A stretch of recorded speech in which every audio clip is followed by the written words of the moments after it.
Coming back, I'll explain how to change ComSA basic to issue-related communications, one of the examples we discussed yesterday. So, the lecture materials include, in the virtual self-creation method, we'll create a virtual network bridge. When receiving a bridge, your bridges won't match our existing bridges, so we create a bridge based on 4 rules. For reference, when developing the TIC platform yesterday, there's a method for creating a bridge using the dock. And now, bridges can be created on a regular network, not just on the dock. So, the lecture materials aren't included here, but I'll share some of them. I'll upload one to the cafe, and what it means is that when developing a TIC platform in an actual app, you need to switch between these. What this means is that after creating a virtual network, you can create a bridge and assign it to a specific IP to connect the networks. This allows you to create a network device bridge without using the actual logo container. So, I've also uploaded a method for deleting it. The reason this is necessary is because you now need to create a virtual network and configure these settings for that network.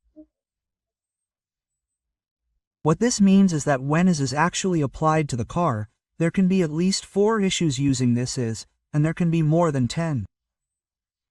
But I have many hypotheticals, so I can now have 10 issues, and each of them can connect to them.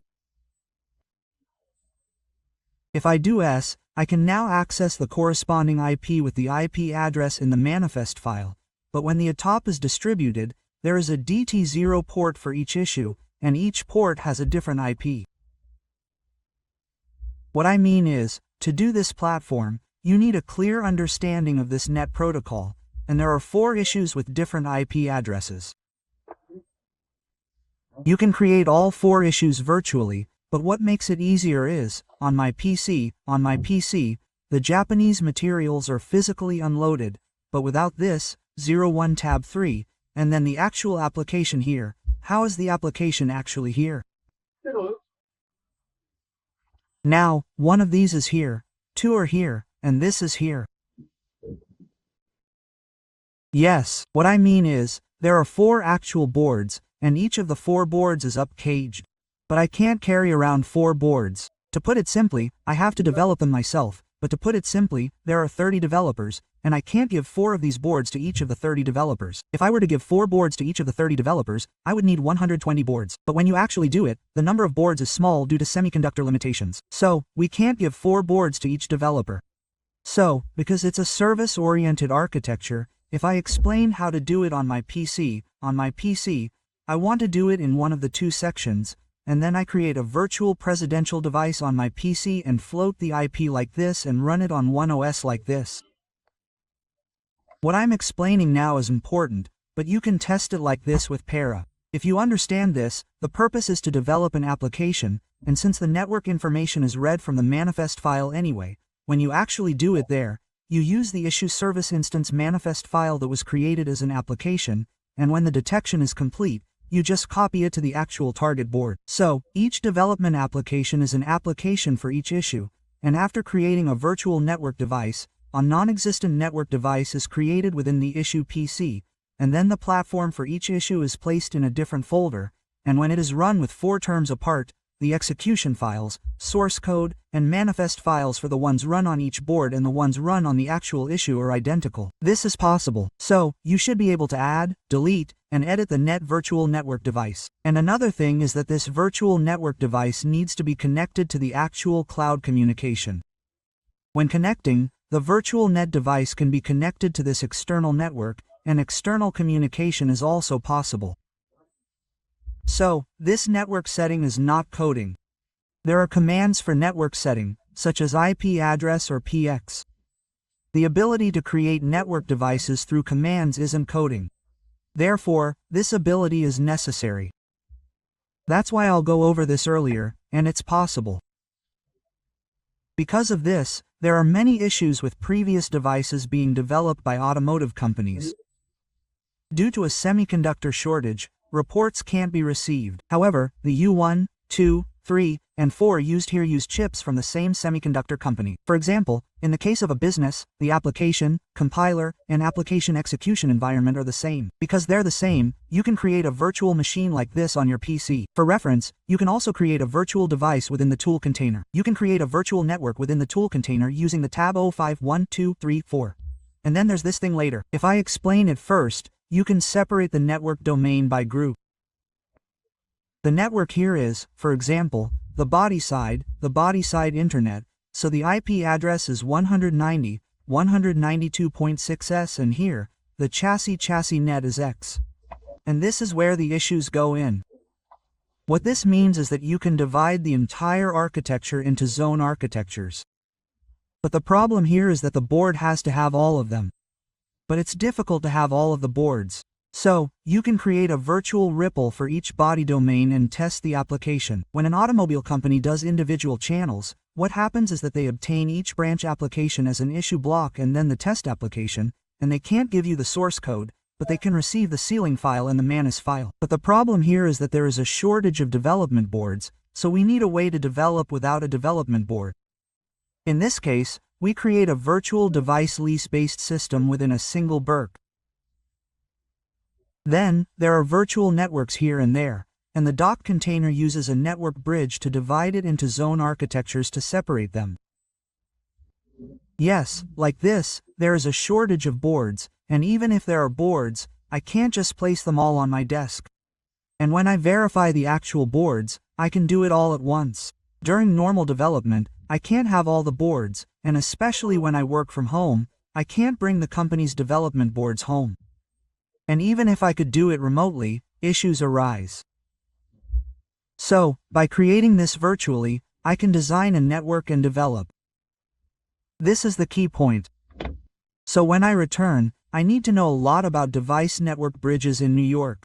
And you also need to know that there are many network breaches in the base. So, let's first try the configuration basics using the talk method. And since it takes a long time for you to get used to it, I'll skip it. It's done like this. In the actual industry, it's used like this. This is because, when developing and testing, it's better to use the actual target board, but if there are many boards, it becomes difficult to manage. So, we have to create a virtual board without a board. This is not about coding skills, but about network setting skills. That's what's needed. So once you hit the Docker network, you can do a network bridge on the Docker network status, and to create a bridge, the bridge I created and the bridge you created shouldn't conflict. So the Docker network driver TCP/IP address is 18.187.187 adivas. Now, this is not the driver name, but our name is CHR network. So, if you want to create it, what time is it? I'll give you a chat window, and you can create it like this. This is good. So in the concrete, what is the driver? If you say Rocker Network L, there is a driver. It's a driver bridge. Based on this, the network is allocated to this IP. Allocation, yes. So, in English, it means that all IPs of 1.18 IPs will be used in this network. And what does 24 mean? Subda mask. What is 24 here? Network mask. Mask 255.255.25. So if you hit the network, if it's a locked network, a tweeter network breach is created. So with this, what I created is now an IP. So this IP deck. So, I can create a virtual raise and classify the fixed filter in the IP deck. 7. What is 2? Yes, you can create as many IPs as possible from 1 to 255. So what I'm going to test later is, if the car company does it, and if there are more than 4 issues with the zone architecture related to one car, more than 4 zones will come in at the same time, so I need to check again whether the network design is designed properly by inputting the vehicle. It would be great to do that with an actual vehicle board, but that requires a perfectly built test environment. You can't just use something from development. That's why we need to create a virtual board and test everything. The reason I'm explaining this is because there's no such thing in the platform standards. I want to create and test several things using signed communication on the platform without a board, either on an actual vehicle or here at school. And especially, if Dr. Seo's thesis is to be meaningful, we need to verify methods for virtual testing of vehicle networks. We can also conduct research in that area, and when working on AI, we can design and provide guidance on how to receive data from the network and perform AI calculations, and there are many other things. But at that time, we need to know how to create a virtual controller without a board, using a virtual network. Even in actual development, we use the method we just saw. So, let's create a virtual bridge for the network bridge and assign it a fixed IP. If you check the information about the network bridge you created, I'll tell you in the chat window. You can check it with the IP address for the network I created by using the doc network inspect command. So, with this, let's create a virtual bridge with a fixed IP.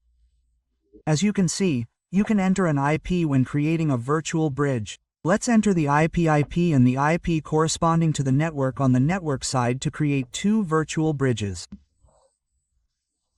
If you study to make one, this is the IP I designated as the IP address network virtual. For example, let's create it like this flat tone. So, I created it. Here's the thing, I've missed out on the domain I defined, one by one. Yes, what I missed is the network, so I need to issue a command to the network, but I missed that. I'm going to shut it down again. So, what I missed earlier is the network. So, there's a network, and I've created two virtual ones, and I'm going to connect to them like this. If I type this coffee, the IP here is the same IP, so the same IP is created here. Then, after putting in a window, the big dash at the top will make the address 33. If you type ping ping, you can see that if you type ping.22, the ping goes from 3 to here, which you can zoom in on. So, I can refer to these two virtual ones as IPs.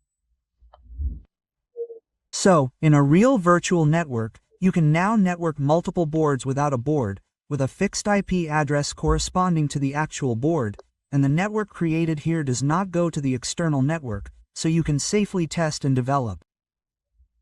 And you can do that. So, as you can see now, we can show that two virtual boards are correct using the talk network bridge. The next important thing is that we will divide it into two issues regarding COMSI basic and communicate them. So, I have uploaded an example Excel file for COMSI basic here. Yes, using COMSI basic, we will change only the manifest file in the current COMSI basic example and do a jet. Then, with the result of that jet, we will do two issues and test COMSI PY1 simultaneously. So, you can do this. After doing this, the reason this is a little different is because of the simultaneous prevention period for Sangjay and intern. I copied the ASIN file here. If you look at the machines here, the applications are 100% identical, but there are two machines. So, if you compare this to the existing internet, this one is easier to see. This one has one machine. But this one has two machines. So, the alternative application is 100% the same, but the issue inter-manifest file is different. That's why it's split into two networks. And when actually designing, you have to match the IP addresses, but that takes time. So, let's first do a jettison and then change the actual number in the manifest file. That's where I did my jettisoning. This is about inter-issue communication, and I'm changing the content in the existing console. So, I deleted the existing one and replaced it with a sibling that's almost instantaneous. I changed it. If you think about it simply, since the actual source code doesn't change here, you can just change the manifest file here. Those two upgrades are split. You can split them. And I already told you about the console basic tar file. So let's just change the manifest file. So first, let's create an issue to work with, and since the executable and library are the same, we'll copy it from the code in the middle. So if you want to do that, you can talk about the console tile. I'll help you with this copy item first, but where do you do it? As I told you today, you can copy it from here. So the fill-up number is like this. So I'll copy it and change only the Mary Pass file. So I copy the SAD file. It's like a copy.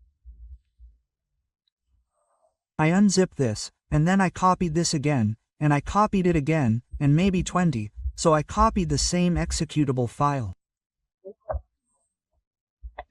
You can copy it like this. So let's create two transplants. What changes here is the manifest file. And from that application, any application here will change as well. So, if you look at the contents, yes, they're exactly the same. It's like this. So, on the proxy side, there's only the CM and proxy, and on the skeleton side, there's the CM and skeleton. So, both sides need to have a CM. This is essential because it's the platform lever's compute manager that enables time communication and rev communication. On this side, there's the proxy and skeleton, right? They're the same, right? The service instance manifest and the machine manifest are different. So, you only need to change the restricted content, the etc. section. I've explained how to change it. So, in practice, the reason customers often find it difficult is because they're not familiar with changing the manifest file. The application was developed normally, but they couldn't figure out which modules were used, so they often ask questions when it wasn't working properly. So, let's start with the skeleton and proxy files. So, in the case of proxies, only the proxy file is needed. So, we can delete the rest, right? I deleted this. And we can delete unrelated files from the manifest. If we change the information generated by my previous command, we'll see two machines. They're different. There's a proxy machine and a skeleton machine. Yes, you can think of each machine as a separate entity, and the interface only needs to be on the proxy side. Excluding the viewpoint, if an unused manifest file exists, it could cause problems, especially in networking situations. Yes, that's why this is important. And yes, since this differs on the machine side, I'll do the internal contents of the machine like this. So, from the jetted contents, I'll do the machine side. Proxy side, proxy side. I copied the machine here and entered it. The copy was wrong, so I copied the copy from the computer of the copy and entered it. I copied the go to function group and entered it. Now, on the flux side, I copied the manifest file. Next, I'll look at the Scrapton table, and there's nothing related to it. So, on the machine, I'll bring the machine back and bring the function group. That's it, right? So, if you look here, you'll see that you need to do the contents shown here. So, if you look at this, you'll see that I just showed you. The important thing is that I now assigned a virtual domain IP. Since I assigned an IP, the IP address must be the same. What's needed is that in the actual reservation calculation, there's a way to design this IP. In the reservation calculation, if we briefly show the IP is held in these classes in the system design, and this is the actual IP device that will be used. However, the issue now is that during the mass production process, if mass production isn't confirmed, the IP hydrogen can't be allocated. So, we have to start development with the IP number not yet determined. So, we have to input the IP number already. And if there are two identical IPs in the same network, they can't be exchanged. Since this can't be done, then the IP address has to be properly divided in the same network to communicate. Yes. So, because of that, we can't input a fixed IP during the initial design. Yes. So, even if you modify it, it will change later, so there is an issue like that. So when you actually put it in and test it, you edit this manifest file directly. So there are two things to edit. I'm going to study changing the IP. First, you can change the as in the head sims file of the fold machine. Second, you have to change the IP on the computer side in etc. You have to change it. We'll change it in both places. So, if you look at the skeleton, it's in the machine, right? So, what I did earlier is, there's a hydrogen on the skeleton side. If you type in his, it's 19.28.7.2 on the skeleton side, right? You can change this, right? And here, on the scrap side, there's the mapping part, right above the IP, right? You have to change it here too. So, you have to change the IP in two places. If you don't know how to do this, you can't test it by creating a virtual one like this. You can actually modify the reservation tax, but it's difficult to fix it every time during the development process, so we test it by inserting an arbitrary number of ASUS before mass production. So these two places need to be modified. So the virtual area and IP must be changed to match. If you run a telecommunication using a non-existent IP spell, you will get an error message saying that their network communication is not possible. Of course, the error message is because the company's platform stack is so advanced that we output it there. Normally, if you use another company's product, the error may not occur. So first, I change the skeleton. Next, I change the proxy side. I used 192.183.3 as the proxy. I changed the computer side as well. So, here's how to do it. In each virtual locale, copy the root folder, which is the platform folder, into the entire folder. Let's do that. Since you may not remember the sentence structure, you can use the history sentence structure to find it. So, first, I'll copy the skeleton issue. Doku CP skeleton preview. Here, the name is skeleton. Yes, copy it to the folder. I copied the folder to the folder. So, I did that. Next, I'll attach the two issues. This is included. You can see that it needs to be copied. After that, I'll add the path to the folder in the platform where the live repass is located, and then I'll add the live repass. That's it. Here, let's look at CM. I missed something important. What I missed is that there's a limitation with that company's product. The limitation is that when you use that company's product as a param root, if the path contains uppercase letters, it won't work. Because it doesn't work, it's in uppercase letters. That's why you're getting an error. That company's product reports lowercase letters. That's because that company uses socket files when running CM simultaneously. Yes, when you look at the express, it only recognizes lowercase letters, so the factory doesn't work. That's why it doesn't work, because I capitalized the folder name. So I'm going to change the folder name. Because of the limitation with PopcornSAR's product, PopcornSAR AP has a limitation here if the path contains lowercase letters. So I'm going to change the folder I mentioned earlier. So I changed it. That's the same. So, I need to pass it back again, right? The library is the same, and it's working now. For reference, if the application doesn't work according to the plan, this core dump file is created. This is a core dump file. A core dump is a dub file that's generated when the actual application terminates in the grammar. By analyzing this core dump file, you can determine what's wrong with the application. Let me briefly show you how. A core dump is required for all POSIX OSes.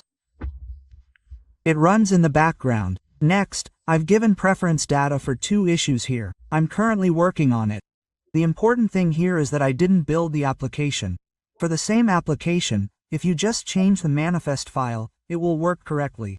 So, what I explained earlier is that you can develop like this. What I mean is, there are applications that require separate processes. For example, if I test the execution file on a virtual network, I can simply copy the execution file without needing my own computer file. Each issue is addressed. Therefore, I can add, install, and delete applications via AUTOSAR. By creating a virtual network, I can virtually launch my application and develop it over the network. However, this requires homework on how to create a virtual control network related to the network. So, I just changed the execution file's manifest file and performed the current redundancy test. Also, if you look at what I did yesterday, there were two issues related to network failure. So, I need to capture the network package for this. Yes, I'll apply what I learned yesterday again. Sometimes, the application doesn't shut down properly. In that case, I can restart the dock. So, I'll restart both issues by raising a virtual object. You can use the list command to reset two or more containers at once by placing both issues. I've cleared that one, and it should work, right? Both will restart, right? What we learned yesterday was that between these two issues, we're going to capture the package when receiving 4 weeks. Yesterday, I'm going to take just one container that's currently attached here and attach it to a net device. So, as you can see here, I created an issue, and yes, I copied it earlier. So, if I mold this, the region is here, so I'll set the skeleton side to be the molding side. And I've opened it here. It'll be displayed. So, I'll run one issue here and another to capture it. So, I briefly ran the macro, and then I did this. To capture it, I'll capture it. The girl will become cynical, and I'll do what I want. So, once you see the virtual jet, if you look at the virtual jet for capture below, if you type this compact, the number of the sketch has become the number of the sketch. If you look here, if you go to the sketch, the IP number is the same as this one. This one is x86, this one is an x86 container, and this one is an AMC container. This AMC container is an x86 container, and it's a container made with Munt. So, because it inherited the network, it can capture all the data sent and received on this proxy sketch side. Yes, you can capture only the IP. And because there's a virtual network bridge network now, other than the two virtual jets, no networks are captured. What this means is that if you actually turn on the board on the school network at the school, it captures all the networks on that school network. Here's what a packet capture program is. If I use an X network like this at work or school, when I use packet capture, it captures all the networks connected to that network. What I want to know is, there's paralysis communication, and networks unrelated to my board can come in. Then, it won't be helpful when analyzing the network later. So, if I create a virtual network, it only captures communication within the virtual network's reach, so I can accurately extract only the actual packets I'm using for analysis.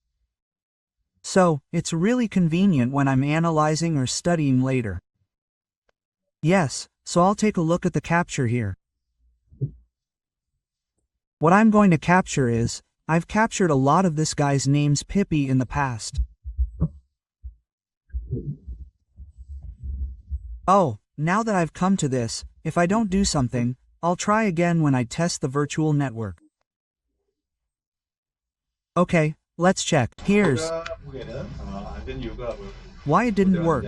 I can see why it doesn't work now, but when I create the virtual machine, I don't know what it is, but it seems like the network's privilege was used again. Yes, I think it happened because I didn't include the privilege when creating the network. What I mean is, when creating a network device, there needs to be a privilege to control the retalk device, but I probably didn't create a privilege when I created it, so I'll test it briefly. The commission works. It works. I didn't try it earlier for some reason, but the PK file folder path seems to be a bit difficult to set up. So, after creating a folder, it's confirmed. Yes, confirmation. So, when I try to save a file, there's no difficulty. So, when I create a folder under the test folder under the virtual enemies PopcornSAR folder, it works normally. So, if you come back in, there's a sketch shoe. Yes.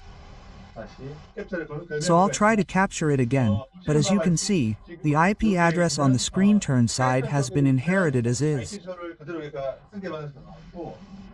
As you can see, this is a virtual network, so I'm broadcasting through that Zoom right now, and I'm giving a lecture, and the company is also using the network. But since this network is virtual, no pattern can be captured. But if you look here, I'll see. If I ping, the numbers move. Because I ping, so the network is very clean, I can capture the test I want.